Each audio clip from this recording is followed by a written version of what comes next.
Kun vaihdevuotesi alkavat, kehosi estrogeenituotanto alenee huomattavasti. Se voi tuoda mukanaan sivuvaikutuksia.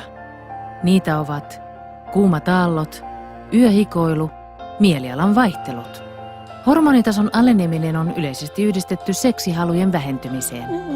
Puolisollasi voi olla vaikeuksia ymmärtää sitä. Lääkärisi voi suositella hormonikorvaushoitoa oireisiin. Hetkinen, etkö halua lisätietoa hoidosta ja sen vaikutuksista ensin? Suurin osa kemiallisista hormonikorvaushoidoista on saatu raskaana olevan hevosen virtsasta. Aivan. Hevosen virtsassa olevaa estrogeenia ei löydy ihmiskehossa. Ihmisen estrogeeni muodostuu 3 eri estrogeenilajista. 90% on estrioleja, jota ei löydy hevosen virtsasta. Sen sijaan hevosen virtsasta löytyvää 2 muuta estrogeenia ei ole ihmiskehossa ollenkaan. Haluan kertoa erittäin tärkeitä faktoja. Viimeisten 20 vuoden aikana englantilainen Million Women Study ja amerikkalainen Women's Health Initiative ovat osoittaneet, että rintasyöpä ja sydäntauti olivat todennäköisempiä hormonikorvaushoitoa käyttävillä naisilla.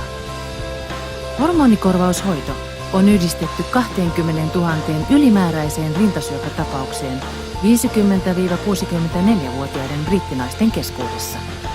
Yhdistetty estrogeeni- ja progesteroonihoito on kaikesta riskialttiinta. Jopa lyhyen aikavälin hormonikorvaustuotteen käyttö lisäsi riskiä. Muita riskejä oli 38% suurempi mahdollisuus sairastua munasadesyöpään sekä suurempi mahdollisuus kuolla keuhkosyövän tai halvauksen seurauksena. Ymmärrämme täysin, että vaihdevuodet voivat olla erittäin vaikea ajanjakso naisen elämässä. Markkinoilla on kuitenkin monia turvallisempia vaihtoehtoja kuin hevosen virtsasta saatava uute. Näin on parempi. Oletko koskaan kuullut fytoestrogeenistä? Fytoestrogeenit ovat soijapavusta saatavia kasviyhdisteitä. Niiden molekyylirakenne vastaa ihmiskehon estrogeenia. Tästä syystä kehosi voi käsitellä sitä tehokkaammin. Runsaasti soija-isoflavoneja sisältävät juomat ja ruoka-aineet voivat auttaa vähentämään vaihdevuosien oireita luonnollisesti ilman sivuvaikutuksia.